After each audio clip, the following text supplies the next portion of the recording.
आप सुन रहे हैं कहानी बिलियनेयर्स क्यूट वाइफ, जिसे लिखा है अर्ली बर्ड ने और आवाज दी है शालिनी ने। उसने 2 मिनट के लिए कुर्सी की बैक से सिर टिकाया और अपनी आंखें बंद कर ली। तभी देव उसकी साइड में अपनी उंगली डेस्क पर मारने लगा और उसने घबरा कर आंखें खोली।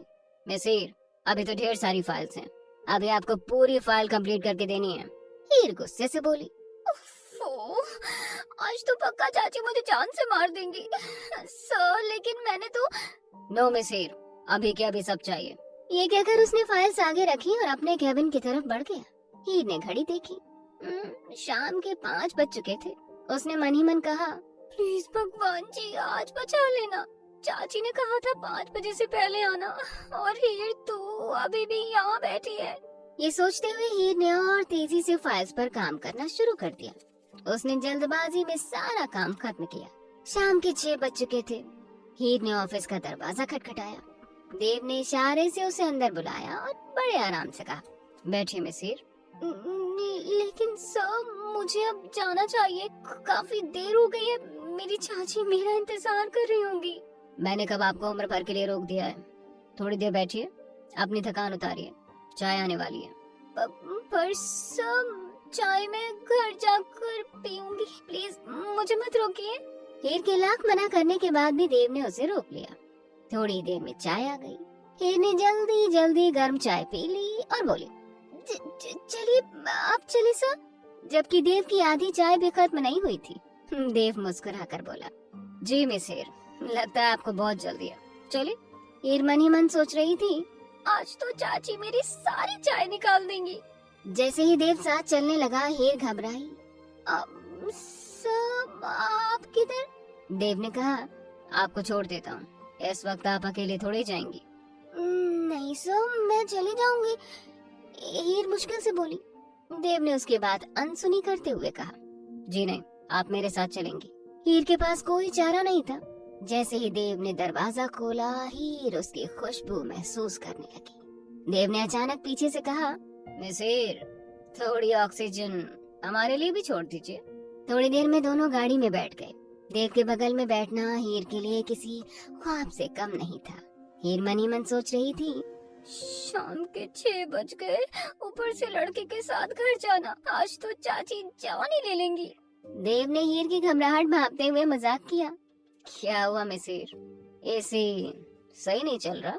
नहीं सब ठीक है। अच्छा, आपका पसीना देखकर तो ऐसा नहीं लगता। देव की बात सुनकर हीर शर्म से लाल हो गई। देव ने कहा, इतना भी क्या घबराना, मैं आपको खा थोड़े ही जाऊंगा।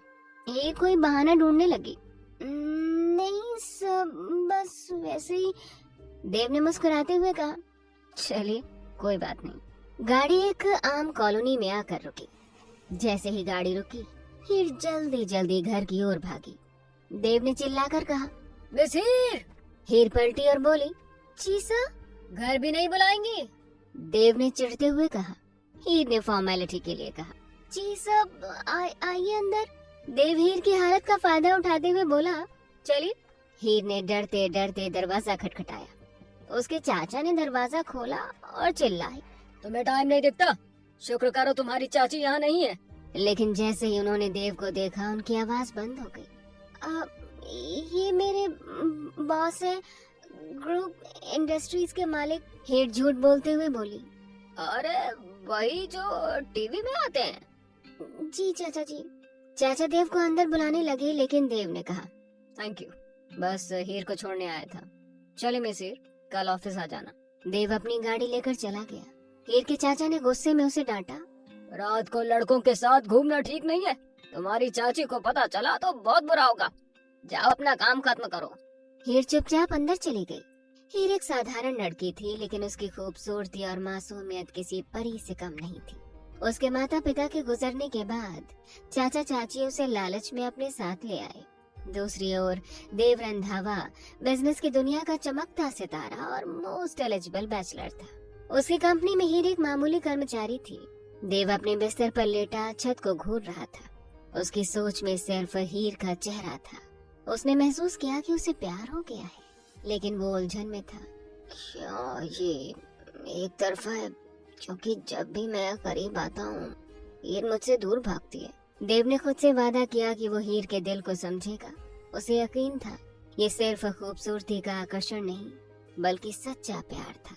हीर ने थकान के बावजूद घर के सारे काम निपटा दिए, लेकिन सरला चाची के गुस्से से बचना आसान नहीं था। चाचा चाची के 2 बच्चे रिया और सोहम थे, लेकिन तानों का शिकार सिर्फ हीर थी। सरला चाची हर समय हीर को ताने मारती रहती और अब अपनी आर्थिक परेशानियों का ठीकरा भी उस पर फोड़ने लगी थी। मुंबई के खर्चे आसान नहीं, ऊपर से मरे भाई की बेटी भी हमारी छाती पर मूंग दलने आ गई। चाची रिया से कह रही थी, लेकिन हर शब्द हीर के दिल को चीर रहा था। उसके माँ बाप ने उसे इज्जत से जीना सिखाया था और अब चाची की बातें उसे खाए जा रही थी। नेवाला तक हीर के मुंह में अटक गया। हीर का घर गांव में छोटा सा था, जिसमें एक आंगन, 2 कमरे और बुगेनविला की बेल थी जो उसकी फेवरेट जगह थी।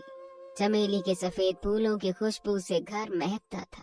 हीर ने कभी किसी चीज की जिद नहीं की, लेकिन इंग्लिश मीडियम स्कूल में पढ़ाई की जिद उसके माँ बाप ने पूरी की और उसने MBA भी कर लिया। हीर के पिता का एक ही भाई था, लेकिन वो कभी उनसे मिलने नहीं आए।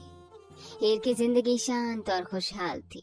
कॉलेज से घर लौटती, माँ से घंटों बातें करती और शाम को सब साथ खाना खाते थे। लेकिन एक दिन जब वो नहाकर अपनी बोगनविला के नीचे बैठी थी, उसे एहसास हुआ कि उस दिन बोगनविला पर कोई फूल नहीं खिला था। ये संकेत था कि उसका अच्छा वक्त अब खत्म होने वाला था। हीर सोच में डूबी हुई थी, तभी दरवाजे की कुंडी जोर जोर से खड़कने लगी। घबराई हीर ने दरवाजा खोला और सामने का दृश्य देखकर उसके पैरों तले जमीन खिसक गई। उसके माँ बाप की बेजान लाशें दरवाजे पर पड़ी थी। ये देखकर उसका दिल तड़प उठा और आंखों के आगे अंधेरा छा गया। जब हीर को होश आया तो उसने खुद को अपने माँ बाप की लाशों के पास पाया। उसकी आंखें आंसुओं से धुंधली हो चुकी थी। तभी उसने 2 अनजान चेहरों को देखा। ये उसके चाचा और चाची थे, जिन्हें उसने पहले कभी नहीं देखा था। वो हैरान थी, लेकिन उन हालातों में कुछ समझने की स्थिति में नहीं थी। सरला चाची दुनियादारी का दिखावा करते हुए हीर को प्यार दिखा रही थी। थोड़ी ही देर में उसके माँ बाप को अंतिम विदाई दी गई और वहाँ जमा लोग अपने अपने घरों को लौट गए। हीर की जिंदगी में एक अनचाहा खालीपन और अकेलापन भर गया था। उसके चाचा ने हीर को देखा और धीमे स्वर में कहा, चलो बेटा, अपना सामान बांध लो, अब तुम हमारे साथ रहोगी। उस दिन से लेकर आज तक हीर की जिंदगी बदल गई थी। सबकी बातें चुपचाप सुनकर मान लेना उसकी आदत बन गई थी। चाचा चाची के घर में हर रोज उसे तानों का सामना करना पड़ता, लेकिन उसने सब्र करना सीख लिया था। जबकि चाची के बिगड़ते हुए एक्सप्रेशन हीर को साफ दिख गए थे, लेकिन अब उसका जाना भी जरूरी था। अकेली लड़की को ये जमाना चील कौओं की तरह नोचता है और अकेली इस घर में रह भी नहीं सकती थी। कम से कम नाम के ही सही, लेकिन अपने तो होंगे। हीर ने यही सोचकर अपना सामान बांध लिया। सामान भी क्या था, सिर्फ एक माँ और पापा का फोटो, दूसरा अपनी माँ की कुछ जरूरी चीजें, जेवर और महंगा सामान तो चाचा चाची ने उससे पहले ही छिपा दिया था। हीर अच्छे से जानती थी कि उसकी माँ के महंगे जेवर जो उन्होंने हीर की शादी के लिए जोड़े थे और बाकी महंगे सामान कहाँ गए, लेकिन उसको अब इन जेवरों से कोई मतलब नहीं था। सबसे कीमती चीज उसने अपने माँ बाप के फोटो रख लिए थे और इस घर में उसके लिए सब बेकार था। हीर ने अपना सामान बांधा और चाचा चाची के साथ घर से निकलते हुए एक आखिरी नजर घर पर डाली। छोटे से आंगन में 2 चारपाइयां खाली पड़ी थी। किचन का सामान बिखरा पड़ा था और उसका छोटा सा बगीचा, बोगनविला पर भी कोई फूल नहीं था। शायद उसकी अच्छी किस्मत भी चली गई थी। उसको लगा था अब उसकी बोगनविला पर कोई फूल कभी नहीं खिलेगा, क्योंकि उसके लिए उसकी अच्छी किस्मत अब नहीं थी। हीर को दरवाजे पर खड़े देख सरला चिल्ला कर बोली, अरे चलो भी, इतना वक्त नहीं है। इतने सालों यहाँ रहकर निहारा नहीं क्या इस घर को। सोहम की आवाज से हीर को होश आया और वो उस दिन भी चाची के तानों से आहत हो गई थी।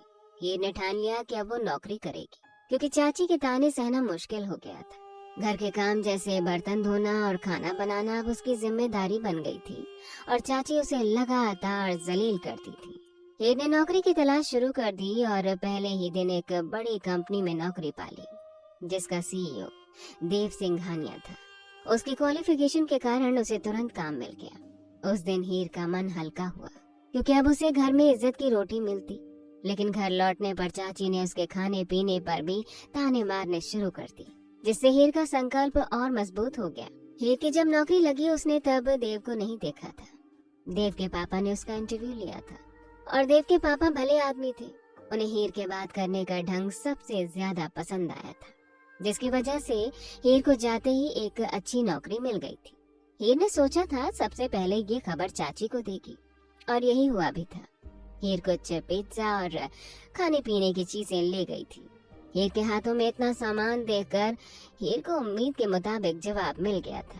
क्यों री महारानी, तेरे कौन से होटल खुले हैं जो यहाँ सब सामान उठा कर ले आई? हीर सरला की बात पर धीरे से बोली। जी चाची, वो मैं कहना चाहती थी, मेरी नौकरी लग गई है। सरला की बात पर अनिकेत कुछ सोचते हुए बोला। बस करो सरला, पूरे दिन उसके पीछे पड़ी रहती हो। भगवान के लिए कभी तो बेचारी पर तरस खाओ, बिन माँ बाप की बच्ची है। देखो जी, सीधे कह देती हूँ, ये ड्रामे मेरे सामने नहीं चलेंगे। और मेरा घर है, कोई धर्मशाला नहीं जिसको चाहे उठा कर ले आओ और फिर उस पर तरस खाओ। मैंने तभी मना करा था, लेकिन मरे हुए भाई बहन का प्यार जागा था आपके दिल में। अब यहाँ लाकर उस पर एहसान कर तो दिया है, आगे मुझसे कोई उम्मीद न रखना। और मैं कहूँगी तो फिर मुझे कहोगे गरीब बिन माँ बाप की। इसलिए अपनी लाडली भतीजी को समझा देना, कहीं उसका चक्कर ही बॉस के साथ न चल रहा हो। बस कर जाओ सरला। अनिकेत ने अब गुस्से से हाथ उठाकर सरला को आगे बोलने से मना करा तो सरला गुस्से में चादर सिर से पैर तक बांध कर लेट गई। क्या हीर की मेहनत से उसे वो इज्जत मिल पाएगी जिसकी वो हकदार है? क्या देव का साथ हीर के लिए नई उम्मीद लेकर आएगा, या वो खुद एक नई उलझन में फंस जाएगी? जानने के लिए सुने कहानी बिलियनेयर्स क्यूट वाइफ। अगली सुबह हीर की आंख ठीक टाइम पर खुली थी। हीर ने टाइम देखा, सुबह के 7 बजे थे। हीर पहले तैयार हुई, फिर अपना दुपट्टा उठाकर बाहर आ गई। बाहर अभी चाचा जी ही जागे थे। अनिकेत ने हीर को देखा और अखबार से नजर हटाकर बोला, हीर जरा एक कप चाय तो बना देना और चाची की बेटी वहीं दे आना। हीर ने खामोशी से हाँ में गर्दन हिलाई और चुपचाप अपना काम करने लगी। हीर ने पहले एक कप चाय अनिकेत को दी और दूसरा कप सरला के लिए लेकर उसके कमरे की तरफ चली गई। हीर ने सरला के साइड टेबल पर चाय रखी और जैसे ही मुड़ने लगी, चाची ने उसे रोक लिया। आजकल जब बॉस घर तक छोड़ने आने लगे हैं तो बॉस से सैलरी भी बढ़वा लो। आखिर तुम्हारे लिए तो ये बाएं हाथ का खेल है। चाची की बात पर हीर तड़प उठी। चाची ने उसे एक ही दिन में कितना सस्ता समझ लिया था। हीर ने अपनी भारी घनी पलकों को ऊपर उठाया और धीरे से बोली, चाची, मैंने कभी अपने मुंह से सर को सैलरी बढ़ाने को नहीं कहा, और जो मुझे मिलती है वो बहुत है। मैं ये सब करके अपनी ही नजरों में गिर जाऊंगी। मुझे माफ कर दीजिए चाची। अच्छा, चाची ने चिढ़कर कहा। बात तो ऐसे कर रही हो जैसे बहुत बड़े बाप की बेटी हो। आज जब जाओगी अपने उस बॉस से सैलरी की बात कर लेना। हमारे सर नहीं है तुझे पाले, तेरे मरे हुए माँ बाप तुझे हमारे सर मर गए। और अगर सैलरी नहीं बढ़वा सकती तो कम से कम लोन मांग लेना। रिया को देखने लड़के वाले आ रहे और उनके खर्चे में भी पैसा लगेगा। अब तू ही कमाती है तो रिया को बहन समझकर थोड़ा बहुत करने का तो तेरा फर्ज बनता ही है। चाची की बात पर हीर दिल महसूस कर रह गई थी। आखिर क्या कहती है अपनी चाची से, जो उसकी सैलरी पर ऐश करके भी उसे सिर्फ यही कह रही थी कि उसने क्या खर्च किया है उन पर। हीर को पता था कि इस बार भी उसके पैसे ब्यूटी पार्लर वाली पे लगने वाले थे, जिससे कोई फायदा नहीं होने वाला था। हीर ने चाची को एक आखिरी बार देखा। शायद उनको हीर की मासूम शक्ल पर थोड़ा सा तो रहम आ जाए, लेकिन सरला से कोई उम्मीद करना बेकार था। हीर ने टाइम देखा, 8 बजे थे। अब उसका नाश्ता करने का मन नहीं था। उसे इस एहसास ने शर्मसार कर दिया था कि आखिर देव का सामना कैसे करेगी और क्या कहेगी उसे। इतनी सैलरी के बाद भी लोन की क्या जरूरत पड़ गई थी। हीर ने अपना हैंडबैग उठाया और घर से बाहर निकल गई। मुंबई की बारिश का भी कुछ पता नहीं था, आए दिन हो जाती थी। हीर के पास छाता भी नहीं था और आज ऑटो भी नहीं मिला था। वह अपने सिर पर अपना कॉटन का पतला सा दुपट्टा लिए चल रही थी, जब किसी ने उसके बहुत करीब आकर गाड़ी का हॉर्न बजाया। हीर ने पलट कर देखा। बहुत महंगी काली गाड़ी का शीशा नीचे हुआ और उसमें देव का हैंडसम चेहरा नजर आया। देव आंखों पर चश्मा लगाए उसे ही देख रहा था। हीर का सफेद रंग सर्दी के चलते अब गुलाबी हो गया था। उसकी नाक लाल हो रही थी, जो और भी सुंदर लग रही थी। देव ने गाड़ी पास लाकर कहा, चलिए मिसिर, अंदर आइए। ये हमेशा देव को देखने से बचती थी क्योंकि देव इतना हैंडसम था। लड़कियां उसके आगे पीछे घूमती थी, लेकिन वहीं देव मासूम से हीर को पसंद करता था। नहीं सर, मैं चली जाऊंगी, ऑफिस थोड़ी ही दूर है। हीर ने ये बात भी देव को देखे बिना बोली थी। देव के चेहरे पर एक गहरी मुस्कान आ गई।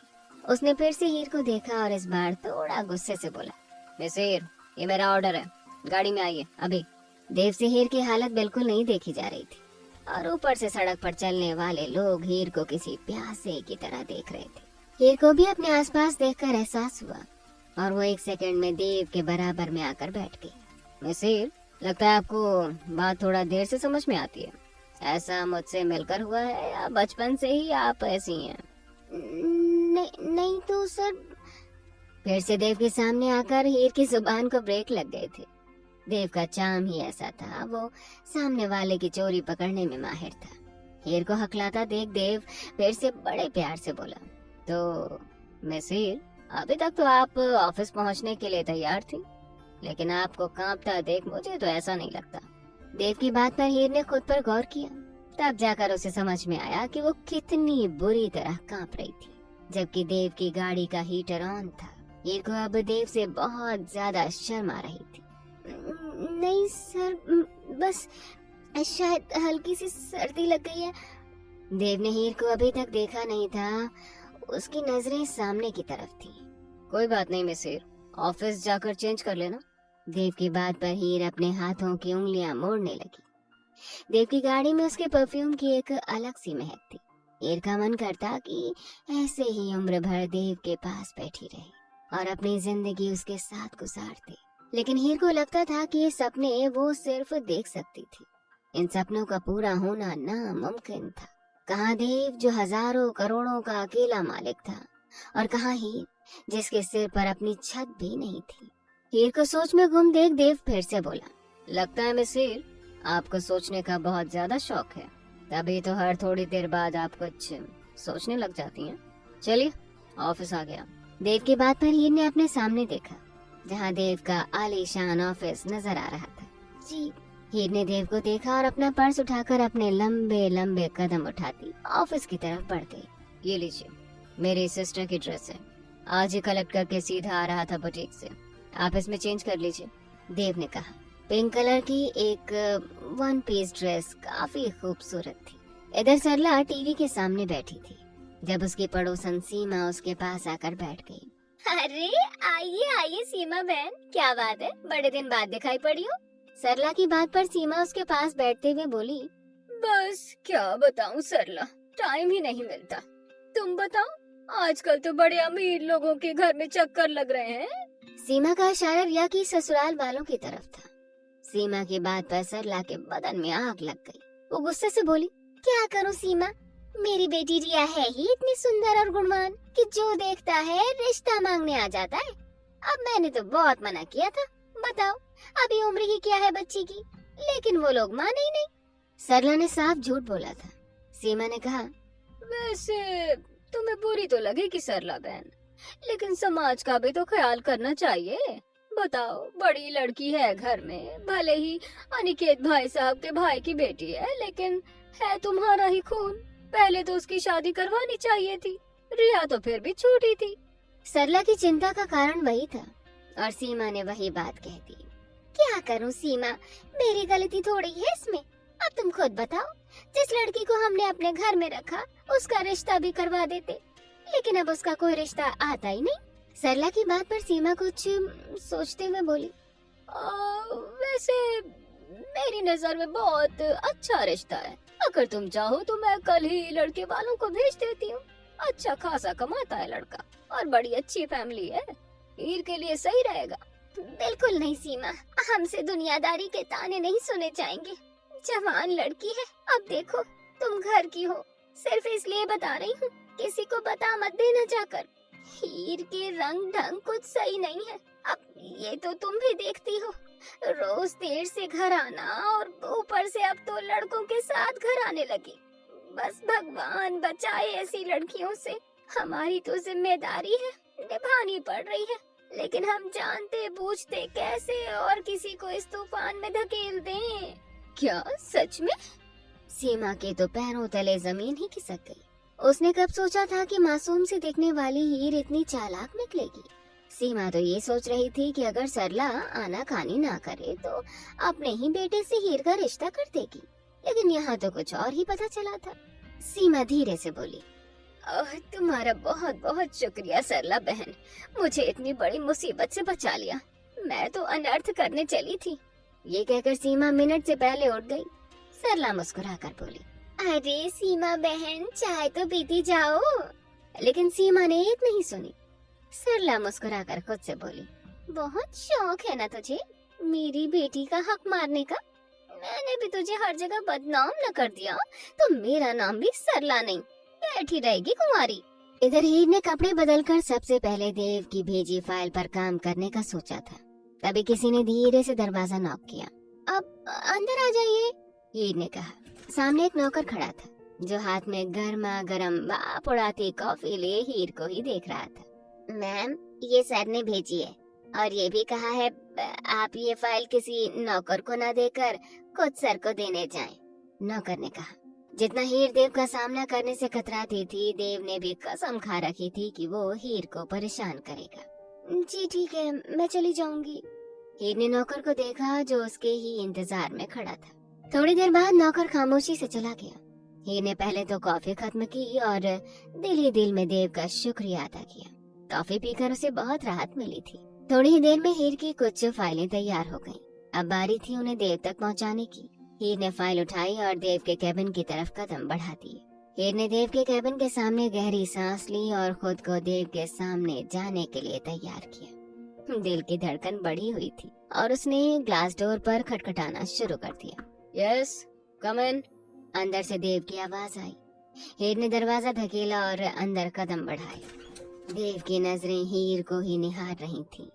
हीर ने फाइल देव के सामने रखी और धीरे से बोली, सब कुछ फाइल तो तैयार हो गई हैं और कुछ बची हैं। मुझे लगता है अभी हमें इन पर साइन करवा लेना चाहिए। लेकिन देव ने इतनी देर तक कोई जवाब नहीं दिया। हीर ने अपना सवाल फिर से दोहराया और जैसे ही देव होश में आया, उसकी आंखों में कुछ अलग ही चमक थी। क्या होगा जब हीर को देव के प्यार के बारे में पता चलेगा? और क्या हीर अपनी उलझी हुई भावनाओं को समझ पाएगी? क्या देव हीर की किस्मत बदल देगा? जानने के लिए सुनिए कहानी बिलियनेयर्स क्यूट वाइफ। मिसिर, बोलिए। देव ने हीर की तरफ देखते हुए कहा। सब, मैं इतनी देर से आपसे ही बात कर रही हूँ। हीर के इतना कहते ही देव इधर उधर देखने लगा, जैसे उसकी चोरी पकड़ ली गई हो। ओह हाँ, मुझे याद है, आप कह रही थी ये पेपर्स भिजवाने हैं, कहीं साइन होंगे इन पर, देव ने कहा। हीर ने इधर उधर देखा और हाँ में जवाब दिया। देव हमेशा की तरह हीर को देखकर खो सा जाता था। सब, मुझे आपसे कुछ बात करनी है। आखिरकार डरते डरते हीर की बात उसके जुबान पर आ ही गई थी, जिसके लिए वो इतनी देर से हिम्मत जुटा रही थी। अब उसके होंठ थरथरा रहे थे। हीर को परेशान देखकर देव ने धीरे से पूछा, miss Heer, is everything all right? कोई प्रॉब्लम तो नहीं है आपको? देव ने चिंता जताई। नहीं सर, हीर कपकपाते हुए बोली। वो सर, मैं कहना चाहती थी कि आज तक हीर को अपनी पूरी जिंदगी में इतनी शर्मिंदगी नहीं हुई थी जितनी आज हो रही थी। उसका मन कर रहा था कि वो कहीं समा जाए, लेकिन बिना लोन की बात किए घर भी कैसे जाती। सर, मुझे लोन चाहिए। आखिरकार हीर ने कह ही दिया, जिसके लिए वो इतनी देर से हिम्मत जुटा रही थी। वो बात जुबान पर आ गई थी। इसमें इतना परेशान होने वाली क्या बात है मिस हीर? और कोई प्रॉब्लम हो तो बताइए। लोन आपको जितना भी चाहिए बाहर मिस्टर रवि से बात कर लीजिए, वो आपको दे देंगे। और कोई प्रॉब्लम तो नहीं? देव ने सहजता से कहा। हीर की परेशानी देव ने चुटकियों में हल कर दी थी। भले ही देव ने लोन दे दिया था और हीर से कोई सवाल जवाब भी नहीं किए थे, लेकिन हीर अपनी नजरों में गिर गई थी। हीर अपने आंसुओं को अंदर धकेलते हुए बोली, वो सब आप मेरी सैलरी से काट लेना, मैं हर महीने अपनी सैलरी से लोन चुकाती रहूंगी। देव धीरे से बोला, मिस हीर, इसकी कोई जरूरत नहीं है। आप कंपनी के एम्प्लॉय हैं और आपकी मदद करना हमारी जिम्मेदारी है। आप बेफिक्र होकर घर जाइए, और पैसों की जरूरत हो तो मुझे बता सकती हैं आप। हीर ने पहली बार पलकों को ऊपर उठाकर अपने सामने खड़े देव को देखा, जो ब्लैक शर्ट में डार्क ब्राउन आंखों से उसे ही देख रहा था। हीर की आंखों में हल्की हल्की नमी तैर रही थी, जो देव की आंखों से छिपी नहीं रह पाई। अब हीर को वहां बैठना मुश्किल लगने लगा था। अगर वो थोड़ी देर भी वहां और बैठती तो जरूर देव के सामने आंसू रोकना मुश्किल हो जाता। सब लगता है मुझे अब चलना चाहिए, हीर ने धीरे से कहा। और कोई प्रॉब्लम हो तो मुझे बताइए मिसिर, देव ने कहा। देव की आंखों ने हीर का दूर तक पीछा किया था। हीर जल्दी ही अपने कैबिन में आकर बैठ गई और उसके रुके हुए आंसू अचानक से बह निकले। जो बुरी तरह रो रही थी। ये दुनिया कितना कमजोर बना देती है। अगर आज उसके भी माँ बाप होते तो वो भी खुशी से रह रही होती, लेकिन यहाँ तो कुछ और ही था। हीर की इज्जत आज अपनी ही नजरों में गिर गई थी। कैमरे से देव सब कुछ देख रहा था। देव चाहता तो हीर को गले लगाकर सब कुछ ठीक कर देता, लेकिन अभी उसके पास ये हक नहीं था। देव ने सोचा था कि जब उसकी माँ इंडिया आएंगी तब जाकर हीर के लिए बात करेगा। देव को मासूम से हीर पहली नजर में ही पसंद आई थी, और अब वो चाहता था कि वो हीर को इस बुरी दुनिया से छिपाकर अपने पास ले आए। देव ने अपनी माँ अनीता को सब बता दिया था, बस उनके यहाँ आने की देर थी।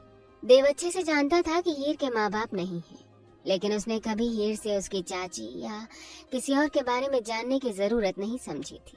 हीर बुरी तरह रो रही थी। तभी उसका फोन बजने लगा। उसने देखा तो सरला चाची का नाम नजर आया। हीर ने खुद को नॉर्मल किया और फोन उठा लिया। क्यों रे महारानी, यहाँ तेरे नौकर है ना? जब तू आएगी तब सब काम होंगे। तुझे पहले ही कहा था लड़के वाले आ रहे हैं, उनकी आओ भगत के लिए भी तो कुछ चाहिए। लेकिन नहीं, महारानी को तो मटर गश्ती करनी है। पहले घूमना फिरना है, महारानी पहले कुछ पैसों पर ऐश करेंगी। सरला चाची की बात से हीर को अपना दिल कटता हुआ सा महसूस हो रहा था, लेकिन खुद को नॉर्मल करके बोली, नहीं चाची, मैं बस आ ही रही थी, कुछ फॉर्मेलिटीज होती हैं, इसलिए बस टाइम लग गया। हीर की बातों पर सरला चाची गुस्से से बोली, कोई जरूरत नहीं आने की। किसने बोला तुझे आने को? रिया के अकाउंट में पैसे डाल दे और आज देर से घर आना। मैं नहीं चाहती कि तेरी वजह से फिर से मेरी रिया के रिश्ते में कोई रुकावट आए। हीर की मासूमियत और सुंदरता को देखकर रिया के लिए आने वाले रिश्ते हमेशा ही हीर को पसंद कर जाते थे, जिससे सरला और रिया को और अधिक हीर से चिढ़ हो गई थी। लेकिन चाची, मैं कहाँ जाऊँ? रात हो जाएगी, यहाँ तो किसी को भी नहीं जानती। मैं कमरे में बैठ जाऊंगी, बाहर नहीं निकलूंगी, हीर ने हल्के से कहा। लेकिन सरला चाची पर उसकी बातों का कोई असर नहीं पड़ा। सुनो महारानी, जितना कहा है वो करो। और हाँ, जब कल तुम अपने बॉस के साथ आशिकी करके घर आई थी तो डर क्यों नहीं लगा? अब क्या आफत आ गई तुझ पर? सरला ने गुस्से में कहा और फोन काट दिया। हीर अब पूरी तरह से टूट चुकी थी। उसने अपने आंसू छुपाए और फोन रख दिया।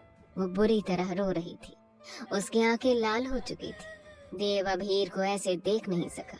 उसने तुरंत अपने कैबिन का दरवाजा खोला और उसकी तरफ बढ़ा। जब हीर ने देव को अपने दरवाजे पर देखा तो वो जल्दी से अपने आंसू छिपाने लगी। सब आप यहाँ? हीर ने थोड़ी अचंभित सी आवाज में पूछा। देव ने गहरी नजर से उसकी आंखों में देखा। क्या तुम ठीक हो हीर? हीर को कोई जवाब नहीं सूझा। उसकी आंखों से आंसू फिर से बहने लगे। देव की ओर बढ़ते हुए उसने खुद को देव के गले में समाहित कर लिया और फूट फूट कर रो पड़ी। देव थोड़ा हैरान था, लेकिन उसने अपने डर को परे रखते हुए हीर को अपनी बाहों में ले लिया। कुछ नहीं हुआ हीर। देव ने उसकी पीठ पर प्यार से हाथ फेरा। वो नहीं चाहता था कि हीर को अकेला महसूस हो। थोड़ी देर बाद हीर ने खुद को संभाला और देव से अलग हो गई। आई एम सॉरी सर, मुझे नहीं पता था कि मुझे क्या हो गया था, हीर ने कहा हल्के से झुकी हुई नजरों के साथ। देव ने उसकी आंखों में झांकते हुए कहा, अब तो मुझे बताओगी क्या हुआ? हीर थोड़ी देर चुप रही, फिर उसने अपनी आंखें झुका दी। बस मम्मी पापा की याद आ गई थी, उसने कहा। देव जानता था कि वो झूठ बोल रही थी, क्योंकि उसने देखा था कि किसी का कॉल आने के बाद ही वो रोने लगी थी। सर, क्या मैं आज देर तक यहाँ काम कर सकती हूँ? हीर ने एक और आश्चर्यजनक सवाल किया। लेकिन मिसिर, ऑफिस तो 7 बजे बंद हो जाता है, और तुम अकेले यहाँ क्या करोगी? देव ने उसकी अजीब सी मांग को समझते हुए पूछा। सब मुझे कुछ फाइल्स कंप्लीट करनी है और हमें कल दिल्ली वाली कंपनी में पेपर्स भेजने हैं। मुझे आज ही काम खत्म करना है, हीर ने थोड़ा झूठ बोलते हुए कहा। ठीक है मिसिर, तुम जितना चाहो काम कर सकती हो, देव ने कहा और उसके कमरे से बाहर चला गया। देव के जाते ही एक नौकर उसके हाथ में कॉफी और सैंडविच लेकर आया। ये सर ने भेजा है, नौकर ने बिना रुके कहा और चला गया। हीर ने टेबल पर रखे सैंडविच और कॉफी को देखा। उसकी आंखों में हल्की सी मुस्कान फैल गई। देव ने हीर के अकाउंट में पैसे डाल दिए थे, जिसे हीर ने रिया के अकाउंट में ट्रांसफर कर दिया था। इधर सरला चाची अपनी नाकामी से परेशान थी। रिया, पैसे आए या नहीं? रिया ने अपना फोन देखा। हाँ, आ गए हैं। उसने जवाब दिया। अच्छा, अब फिर तो अब सब सेट हो गया। सरला ने खुशी से कहा। दूसरी ओर सरला के घर में मेहमान आ चुके थे, जिनमें एक माँ और बेटा थे। सरला ने बड़े प्यार से उन्हें बैठाया। आइए, बताइए सब ठीक रहा? कोई तकलीफ तो नहीं हुई? नहीं बहन जी, बिल्कुल नहीं। फिर सरला ने रिया को बुलाया। रिया, आ जाओ। सरला ने आवाज दी। रिया धीरे धीरे आई और जैसे ही उस औरत ने उसे देखा वो चौंक गई। ये कौन है? औरत ने हैरान होकर पूछा। ये मेरी बेटी रिया है, सरला ने गर्व से कहा। औरत ने फिर पूछा, लेकिन हमें तो हीर के बारे में बताया गया था, वही लड़की हमें पसंद आई थी। सरला का चेहरा गुस्से से लाल हो गया। अभी के अभी मेरे घर से बाहर निकलो, सरला ने चिल्ला कर कहा। वहीं दूसरी तरफ ऑफिस से सारे लोग जा चुके थे और हीर अब अकेली बैठी थी और काम कर रही थी। तभी उसकी नजर देव पर पड़ी, जो अपनी ग्लास विंडो से उसे देख रहा था। हीर ने ऊपर देखा और देव की आंखों में कुछ देखा। वो जानती थी कि देव उसकी मदद के लिए कभी भी पास रहेगा। देव ने अपनी जगह से उठते हुए एक कदम और बढ़ाया और हीर के पास आने लगा। उसे अपने करीब आते देख हीर की धड़कनें तेज हो गईं। क्या सरला अपनी बेटी रिया के रिजेक्शन का गुस्सा हीर पर उतारेगी? और क्या देव हीर की मजबूरियां जान पाएगा? जानने के लिए सुनिए कहानी बिलियनेयर्स क्यूट वाइफ। वैसे आई थिंक अब काफी देर हो चुकी है, चलिए आपको घर छोड़ दूं। देव की बात पर हीर ने सिर झुकाए झुकाए जवाब दिया। सब आपको मेरी वजह से परेशान होने की कोई जरूरत नहीं, मैं अभी चली जाऊंगी। नहीं मिसिर, परेशानी की कोई बात नहीं, आप मेरी जिम्मेदारी हैं। देव की बात पर हीर ने अचानक सिर उठाकर देव को देखा। व्हाट? हीर चौंक कर बोली तो देव सिटपटा गया। वो मेरा मतलब था कि फिलहाल तुम ऑफिस में हो तो मेरी जिम्मेदारी हो, और मैं अपने किसी भी एम्प्लॉय को ऐसे छोड़कर नहीं जा सकता। और चलो अब सब काम हो गया, बाकी कुछ काम कल कर लेना, टाइम काफी हो गया है। देव ने हीर को याद दिलाते हुए कहा तो हीर ने वक्त देखा, जहाँ घड़ी ने रात के 9 बजाए थे। हीर को भी लगा शायद सब लोग अब तक चले गए, इसलिए उसने भी अपना सामान उठाया और देव के साथ चलने लगी। इधर अनिकेत चाचा जब घर आए तो सरला सिर पर हाथ रखे बैठी थी। अनिकेत ने सरला को देखा और आसपास का माहौल देखकर बोले, अरे क्या हुआ सरला, वो लोग आए थे, क्या बात बनी? इस बार तो पक्का मान गए होंगे, भला हमारी रिया में कोई कमी है? और हो ना हो जरूर रिश्ता पक्का करके गए होंगे। अनिकेत ने आते ही सवालों की बौछार कर दी थी। अब सरला का सब्र का बांध टूट चुका था। सरला गुस्से से बोली, रिया में तो कोई कमी नहीं, लेकिन उस मनहूस को जो यहाँ लाकर डाला है, वो हमारी रिया की खुशियाँ खा गई। क्या कह रही हो सरला, भगवान से डरो। अनिकेत एक सेकंड में समझ गया था बात क्या है।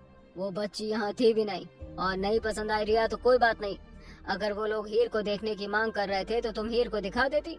वो भी तो हमारी बच्ची है, उसका रिश्ता भी तो हमें ही तय करना है, तो जो काम आगे करना है वो अब क्यों नहीं?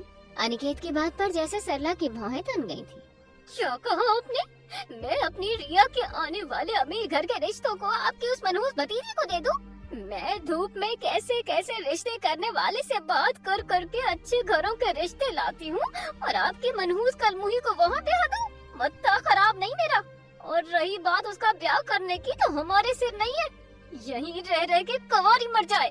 होश में आओ सरला, तुमने तो जलन और गुस्से में अपनी अक्ल बेच दी, तुम्हें उस मासूम का जरा भी ख्याल नहीं है। अनिकेत ही कहकर गुस्से से अंदर चला गया था। इधर हीर फिर से देव के बराबर में बैठी थी और उसका हाल खराब हो रहा था। सब आप बेवजह परेशान हुए, मैं चली जाती, आखिर मेरा घर दूरी कितना है? वैसे तुम्हें टीचर होना चाहिए था मिसिर, क्योंकि तुम समझा अच्छा लेती, भले ही वो झूठ ही क्यों ना। देव के मजाक उड़ाते अंदाज से हीर शर्मा कर रह गई थी। अच्छा ये छोड़ो, बताओ क्या खाओगी? देव ने गाड़ी चलाते हुए पूछा। देव की गहरी भूरी आंखें सामने की तरफ थी। भले उसका दिमाग ड्राइव करने पर था, लेकिन उसका दिल और ध्यान हीर की तरफ ही था। नहीं सर, मुझे फिलहाल भूख नहीं है, मैं घर जाकर खा लूंगी, अगर मन हुआ। आप प्लीज परेशान मत हो। हीर शर्मिंदा सी होकर बोली तो देव ने गाड़ी रोककर उसकी तरफ देखा। हीर ने सामने देखा, वो कोई 5 स्टार होटल था। देव ने हीर की लजाती पलकों को देखा और प्यार से बोला, चलो मान लिया तुम्हें भूख नहीं, लेकिन मेरा साथ देने के लिए तो चल ही सकती हो ना। देव ने इतने प्यार से पूछा था कि हीर बिल्कुल भी मना नहीं कर पाई थी। हीर जानती थी देव वैसे भी मानने वाला कहाँ था। देव ने अपनी तरफ का दरवाजा खोला और हीर की तरफ का दरवाजा खोलकर उसको नीचे उतारा। चलिए तो चले। देव के कहने पर हीर जल्दी जल्दी आगे बढ़ गई।